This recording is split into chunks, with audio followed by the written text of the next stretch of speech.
Good morning. So I have a verse for today, and I've got my microphones on. My flesh and my heart may fail, but God is my strength of my heart and my portion forever. You know, the rich and the poor, we all have that in common. The Lord made them both. Therefore, since we are receiving a kingdom that cannot be shaken, let us be thankful to worship God acceptably, and with reverence and awe. I mean, we can't imagine how big God is. I used to try to think, how big is God? And it says somewhere in a song, He holds the whole world in His hand. He holds all the worlds in His hands. So this morning I was craving a thunderstorm. I just love thunderstorms. I don't like high wind. So I thought, well, I can put me a thunderstorm on with lightning. Now, if I turn this sound up, you could hear the thunder, but we won't do that. I'm center stage. I'll do the talking. Thanks. I'll do the thundering on my own. Today, I'm going to tell you about the Kings Four Quartet that Buddy sang in for 5 years. And here they are. This is the Kings Four Quartet. And I'm going to feature this man right here, Ray Anderson. He was the bass singer. Now, this one up here was the leader of the group. That's Chuck, better known as Charles, the one that betrayed Buddy so badly and told him that it was him having an affair with the girl singer that was riding on the bus. And this was Buddy. And it looks like the wind blew his hair all away. This is David Sharp. And now I think Ray Anderson right here is still alive. And this is Jody Wheeler. He was the piano player. And he was one great piano player. And that was before we got Pearl. Later on, we had Pearl. And she was good. But everything keeps changing. You know, people say that everything keeps changing. It really does. But we're going to feature Ray Anderson. And now here's the back of the album that we cut. We had 3 or 4 albums, but you know, they all disappeared. And there they are with the tree. I did not do this photography. I don't know who did it.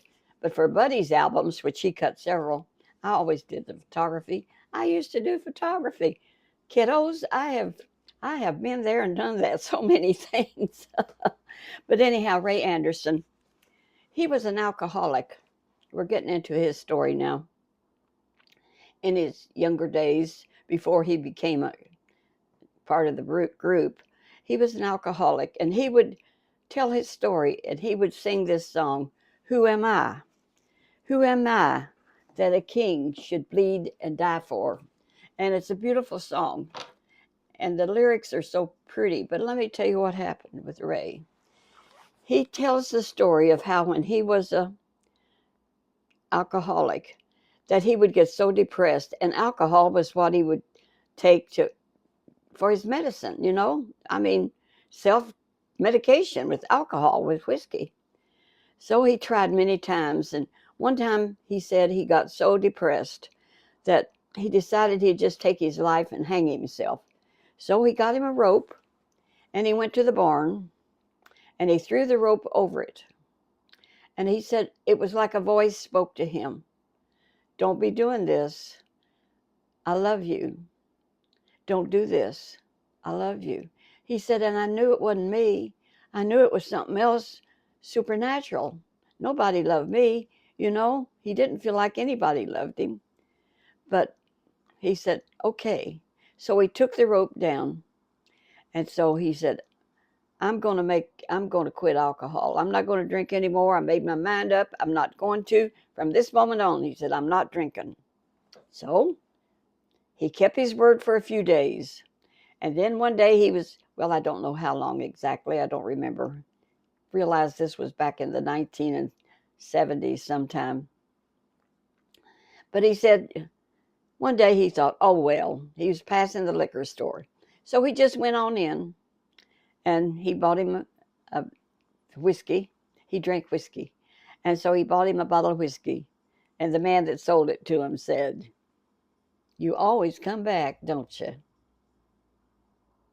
Ray said that hit him right directly in his heart. You always come back.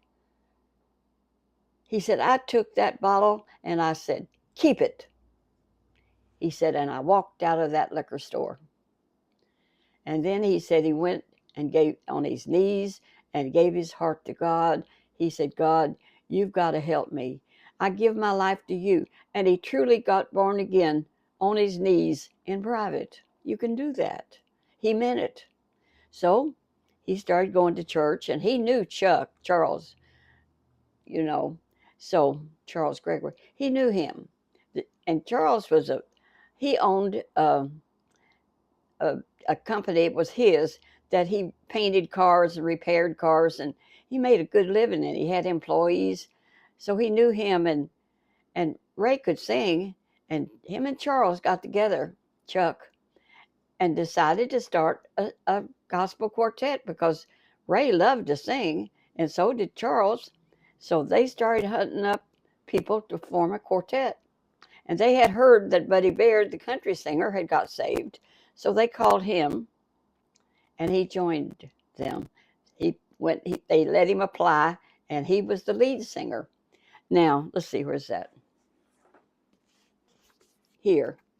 Uh, this is Ray Anderson. He sang bass. Charles sang tenor. Chuck sang tenor. Buddy sang lead. And David Sharp sang baritone. And they practiced. And I used to go to their practices. And what they would do was play DVDs of other gospel groups. And they learned, if you're going to be in a gospel group, that you stand certain ways, like the tenor's on one end, the bass is on the other, the baritone is next to the bass, and the lead singer stands next to the tenor. And then if you sing, you smile. And Buddy had never smiled much when he did country music because it was so sad. But he learned to smile because he had given his heart to the Lord, and he didn't have any trouble smiling. None of them did, really, because they were all Christians. They were all men of God at this time. And you can backslide. And that's what happened to Chuck. He backslid when he took up with that girl. Well, even David in the Bible, you know, he he did bad, but when you truly repent, God forgives you. You get back right with God. He is the God of second chances, for sure. So they practiced, and I would watch them, and they had a sound system and soundtracks, and for a little while on some, but then they had Jody Wheeler, and so he would play piano, and he was a good piano player, and that's all they really, and they traveled together. But now when the lead singer is singing, everybody turns and faces him. You watch gospel groups on YouTube. They turn and they all look at the lead singer. When the bass is singing, they all grin and look at him. And when and a tenor is a real high voice, and Chuck could sing high. Charles, he was the tenor, and he could sing really high tenor. So, and Ray could sing really low bass, and he would sing that song, "Who Am I?" I had the lyrics somewhere. Let's see if I can find them and read some of it to you.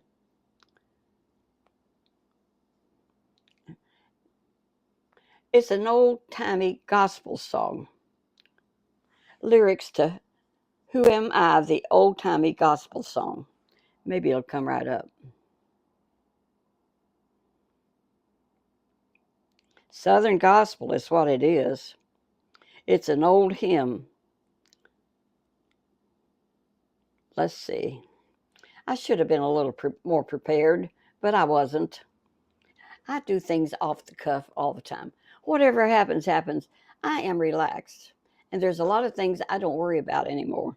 I just say, be anxious for nothing, like God instructs. And so, with the lyrics, let's see. Who am I that the Lord of all the earth? No, I can't get it. So that's all right. You'll have to look it up yourself. But who am I that a God would live and die for on Calvary in my place? It's a miracle. that God would do that. And he did do it. Jesus knew he was going to have to do some things, I think, before it ever happened. So let's see here. You know, I might have it right here. Let me see. You know, I don't get in a hurry anymore because, after all, just relax. Just listen along with me. They're going to sing. You might not like this, it don't matter. When I think of how he came so far from glory, Hear that? came and dwelt among the lowly, Such as I. such as I, to suffer shame and such disgrace. On Mount Calvary, Take take my my place. place. Then I ask myself this question: Who am I? who am I?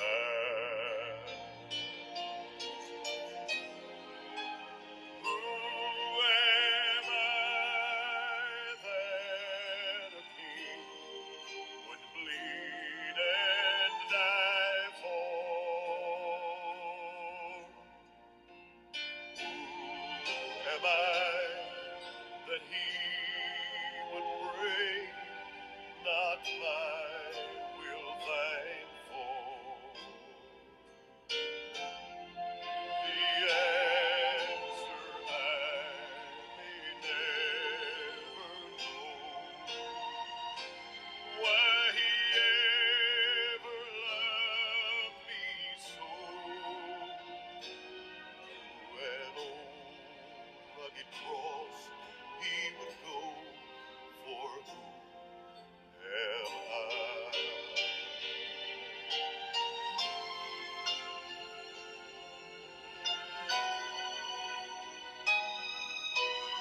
Beautiful. Who am I? I'm reminded of his words, I'll leave you never.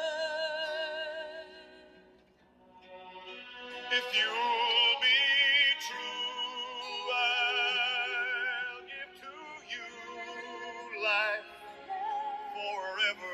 Well, you can't read it anyway, so just listen. Forever, I know there's nothing that I could have done To deserve God's only Son, to fight my battles until they're won. Who am I? So, who am I that a king would live and die for? You probably couldn't see it much, but you could hear it. So, just listen to the words along with me. You know, I try to think of things different to put on YouTube that would interest you and that it's fun for me. And that's fun for me to do something like that. James doesn't sing, but if Buddy was here, he'd sing it for you. So I might play some of Buddy's later on. You know, I have a playlist with some of his songs on it that Buddy sang, gospel. And after he got saved, his whole personality absolutely changed. When you become born again, things are really different. So I'm a happy woman. We are blessed. And who am I that a king should live and die for? And I guess Jesus knew that he was going to have to do a lot of stuff when he came to earth. And he said, not my will, but thine be done, Father. He is our Heavenly Father, and Jesus is our elder brother. So it's good to be brothers and sisters in the Lord, and we want to take them all with us. So anyhow, I think I'm done for the day. I'm treating my feet. Let's see. I think I covered everything I wanted to talk about. Maybe I didn't, but that's probably. Let me see. What else? Well, maybe I'll feature another one of those singers sometime. David Sharp was really a good baritone singer, but the way they would stand up there and all of them would turn and smile, and but they had the Lord in their heart, and their singing was really a ministry, and they would travel on love offering anywhere, and when they got the bus, that thing got 6 miles to the gallon, and it was a diesel, but they just went. They got enough love offering that we could keep that bus running till the Kings Four Quartet broke up. Things keep changing. Be ready for whatever happens as best you can. Just trust the Lord. And I heard from my mom's baby sister the other day, and we just had the best conversation. She lives in Virginia near Washington, D.C., and her and her husband, and they have a place down someplace on the lake somewhere down south on the ocean, rather, I should say. And then they have a place there in Rose Hill or Ewing, Virginia, where I was raised. And Virgie and I, her name's Virgie, we were raised together, and she was a lot of times because we lived in Mink Holler. Mom and Dad did for 2 years, and that's where Virgie's parents were. And we'd go to grandma's all the time, grandpa's, and we'd get to play with Virgie and Freddie, her older sister, who was my age. And Freddie was deaf, and she had a hearing aid that she wore on her chest. It was an amplifier. And when I would spend the night with her, I've told this before, and I'm a chatterbox, and she would say, Clarine, I'm turning off my hearing aid. And I told James about that, and he laughs about it because I still chatter after I go to bed a lot of times to James because I've got a lot of stuff to tell him because he's gone all day. And so he'll say, Honey, I'm turning off my hearing aid. And that's a nice way to say, Good night, go to sleep, shut up. He's kind. Be kind to one another is what I believe doing. So we've been enjoying our YouTube friends, looking at some of them, and they're doing good. And so I want to do some more of that today. So I'll talk to you later. Walk that path where Jesus would be pleased with you. And I'll see you another time. Bye bye.